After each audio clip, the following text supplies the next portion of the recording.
He's just a phony, Hancock. Absolute phony. Honestly, I just think he's an actor when he puts on this stuff. We saw it when he went in the jungle. We've seen it ever since. The fake tears he shed to me on G&B about vaccines.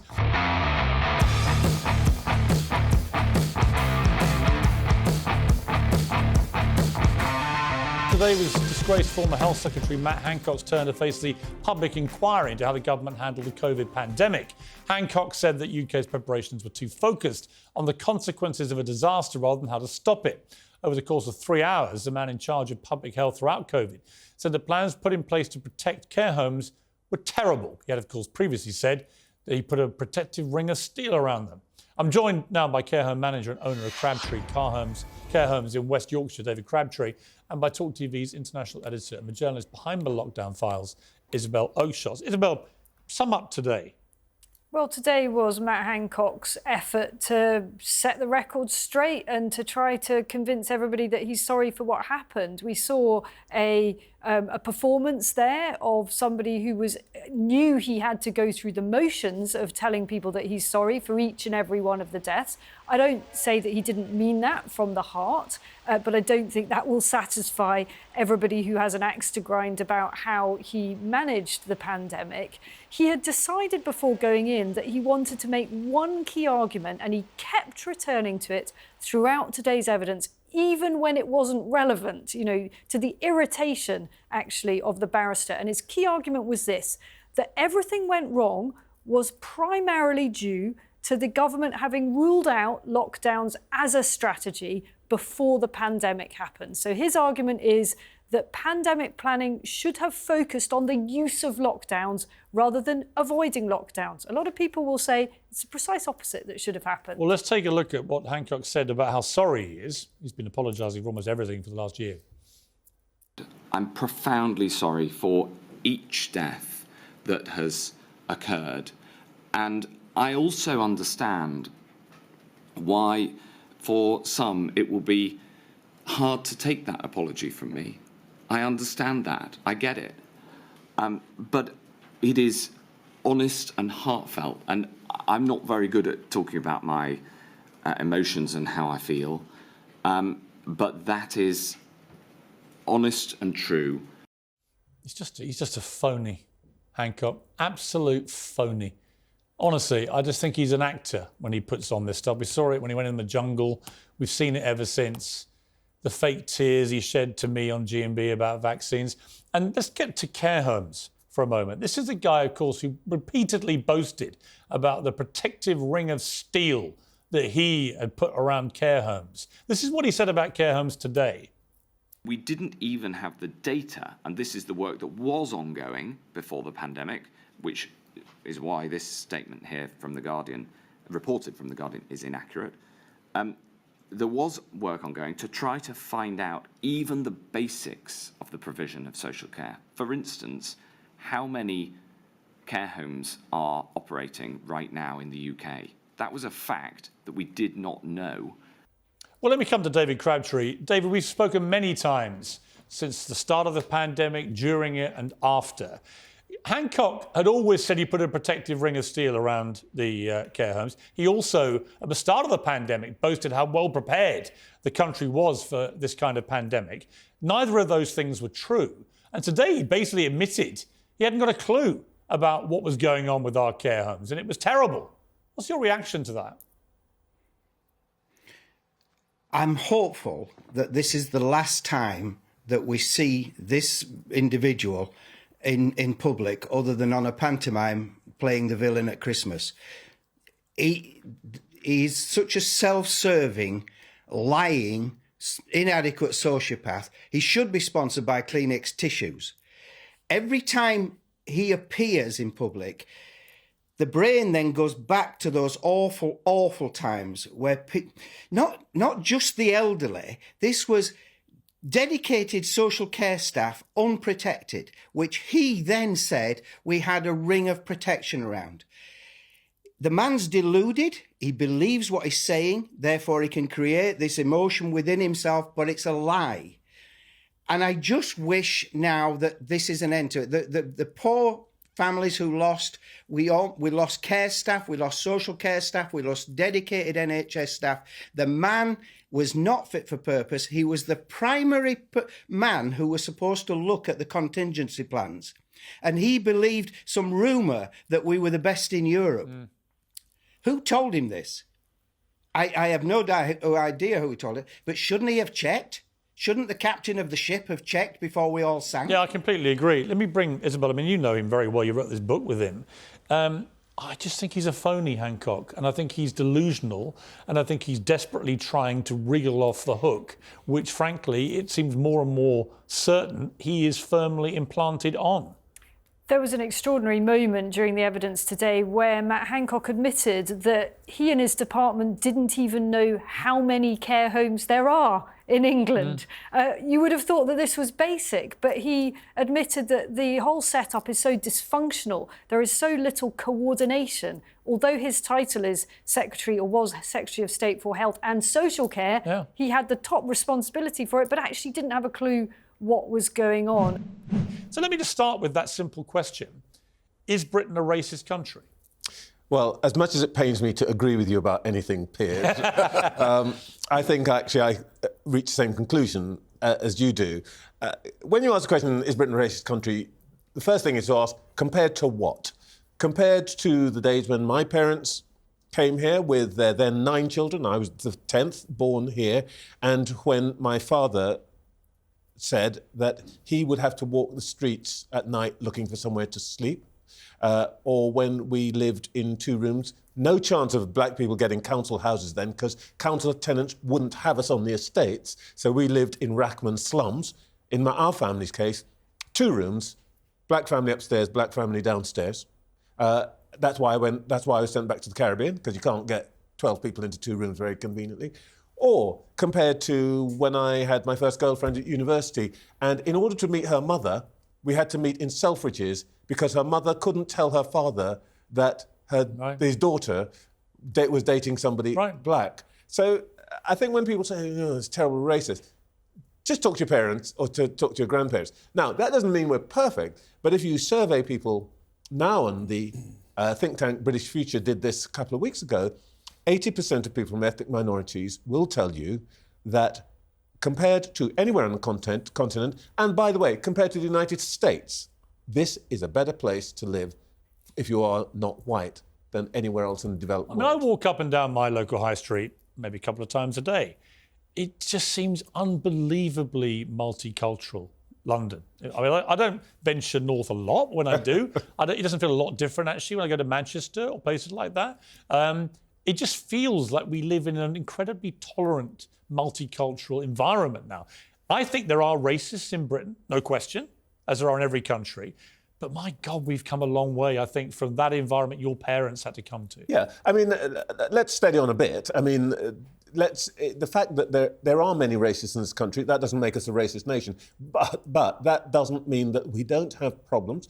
We don't have a situation where people who look like me know that when they go for a job, people will smile at them and be very lovely to them. And as soon as they walk out the door, say, oh, not going to have that one, because they won't fit. Let me give you an example. There are all sorts of reasons. Let me give you an example. I remember watching players like Luther Blissett, one of the first black footballers, then John Barnes and others. I remember the monkey chants from the terraces. I remember the bananas being thrown on, not how they remember it, they were on the receiving end. But I remember watching it. And you would never see that in an English professional game now. I mean, this is unheard of. You hear about it in Spain still and countries like that, but not here. And I was really struck by, for example, the taking the knee, the George Floyd thing. It was divisive and controversial for many people. But I got to say, at Arsenal, for example, very multicultural crowd, a lot of black players, Bukayo Saka and others.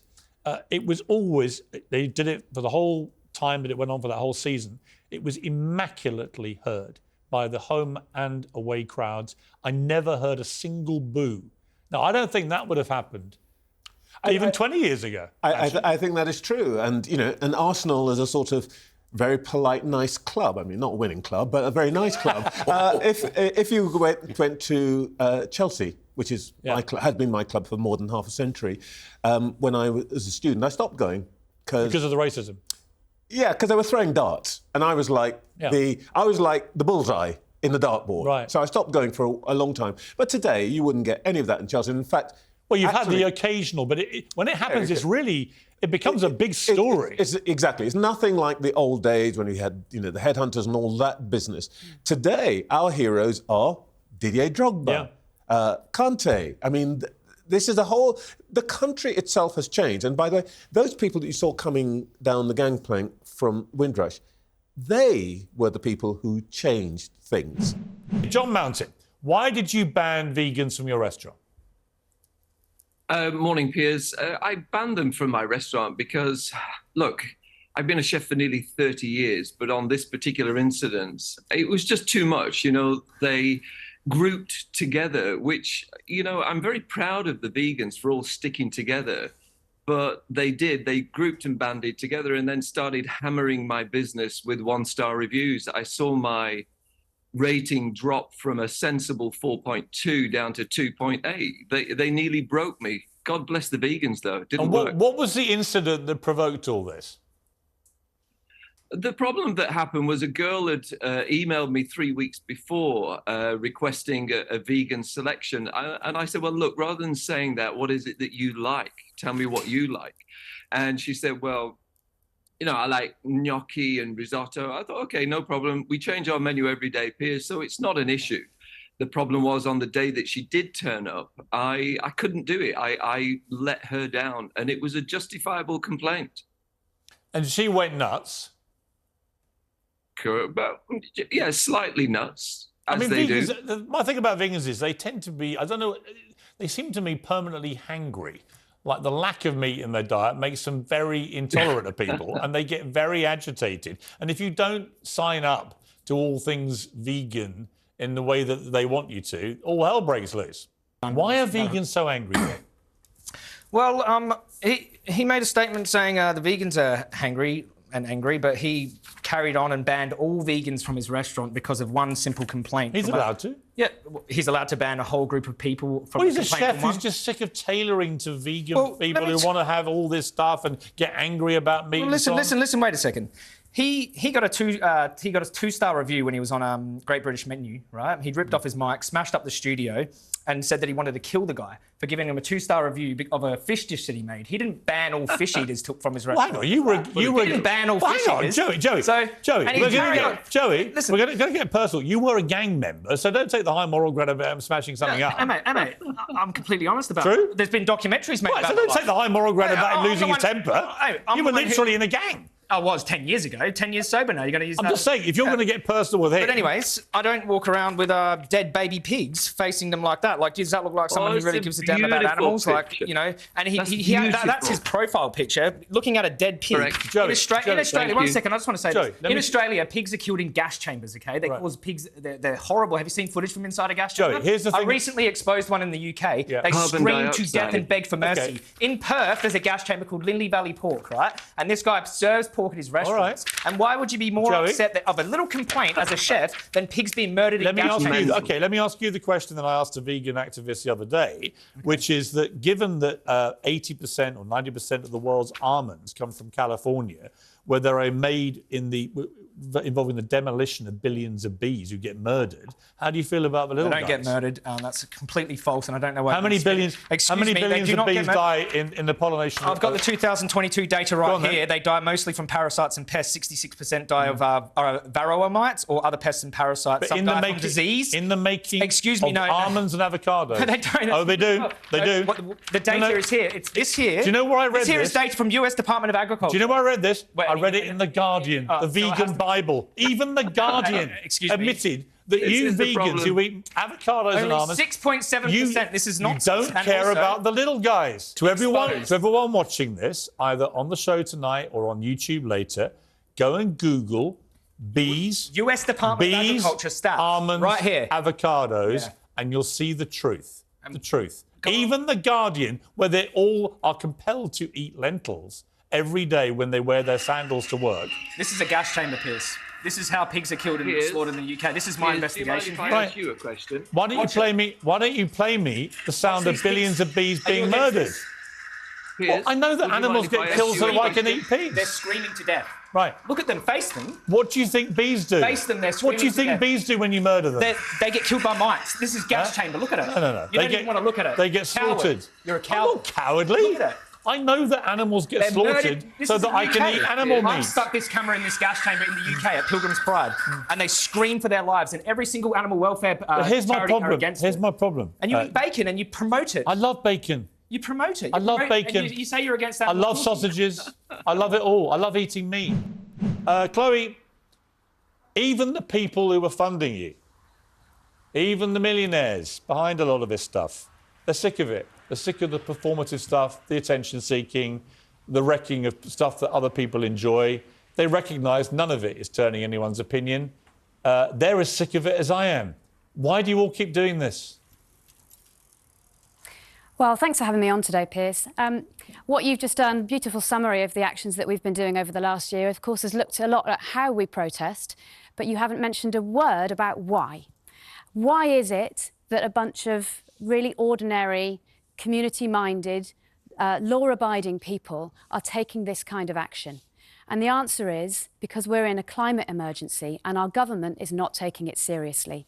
This action at Lord's today isn't the biggest climate story of the day. The biggest climate story of the day is the fact that the government's own climate change committee, which is headed by the Conservative peer Lord Debon, has found that the government's net zero strategy is failing on every single one of its targets. That means they're not keeping us safe now, and they are Great. not So you know keeping what, us safe Chloe? in the future. You know what? Come on shows like this and debate that. I'll invite you on to have a proper debate about that. Invite us on, My Piers. message We'll to you. come on any time, But my but message to reality you is the listen- only way we get on listen is to by your- doing these No, actions. it's not the only way you get on. That's a complete myth. There have been regular debates on shows like mine that don't involve a reaction to the kind of ridiculous nonsense we saw today. The truth is, you've become a group of wreckers. You just like wrecking things for the sake of wrecking. Nobody is coming along to your cause because of these stupid stunts. Piers. We all think you're a bunch of puerile, spoilt brats who are just going out of their way to cause other people inconvenience and ruin their fun. That is the reality. Well, you Piers, might well have it's a serious... Hang on, let me finish. You might well... misinformed Hang on. opinion. You might well have a serious point to make, or many serious points to make. I might well agree with some of those points. I probably do. But you know what? The more of these things you do are things that I enjoy and my friends enjoy and my family enjoys and other people with their friends and families enjoy, the more families that you stop in getting to work or getting their kids to school for important exams or getting to funerals or whatever it may be, the more you do that, the more we hate you. And the more we don't want to have anything to do with you or give you a platform to talk about the stuff that actually is more important, as you rightly say. Jeffrey, you're a cricket legend. Yes. You know, I remember back in the 70s, a pitch being dug up at Headingley, which wrecked a test match in a different kind of protest. But this series of attacks on stuff that most Britons just like watching, the snooker, the cricket, the Chelsea Flower Show, what do you make of it? Does it convince you that you should take this kind of thing seriously? No, I watched it today and I just started laughing. I thought the England players did well, and with the Aussie batsmen, they made a barrier at one end for one of them, so they couldn't get through. And then the staff came on and grabbed him, one rugby tackled him. Johnny picked up the other one, and the orange powder, it actually went underground about 8 or 9, 10 yards away from the pitch. Yeah. So it didn't do any damage whatsoever. And I just laughed. I thought it was foolish. I just thought it was stupid. I received an email from a company called Tractive in Austria, which makes a GPS tracker, which lets me keep an eye on Bella as she hunts in the vines every day for green lizards and wild boar and long-eared hares. And the email suggested that I should order a rainbow flag cover for Bella's GPS device so that she could show her pride in Pride Month. And I'm afraid I was triggered, and I rather grumpily wrote to Tractive in Austria, and I said, why don't you just concentrate on tracking dogs and cease the virtue signaling, which I thought was a fair enough point. And I got a reply that said, thank you for your email. It was a very passive-aggressive reply. Thank you for your email. We've cancelled your subscription to Tractive, so you can no longer track your dog. So being the evil journalist that I am, I immediately thought, well, this is a good story. I wrote it for The Spectator, got a huge reaction, and you like the story too. And you've now had an apology from the CEO of Tractive. Then this morning, the story continues. Bella, it's past Bella's bedtime. She's a little first live television show. I get an email from the chief executive officer of Tractive. Bella's going to jump down now, so you've seen all you're going to see of Bella. I get an email from the chief executive of Tractive apologizing, rather humbly, and saying that the person who cancelled me had no right to do so, and that they indeed do respect other points of view. He said that Tractive continues to support Pride, which I guess is their right. But all is well that ends well, and that Bella can continue her peregrinations in the vines without fear of becoming lost should she be distracted. But it is an extraordinary situation, I think. I think you hit the nail on the head. It's not about not wanting to embrace the spirit of Pride. Of course, I do. I'm sure you do. Why is there a whole month of it? Why is it all so completely over the top? And why, if you raise any raised eyebrow, even about your dog having to embrace this, then you get cancelled? Oh no, that's it. Your dog can die. Sorry.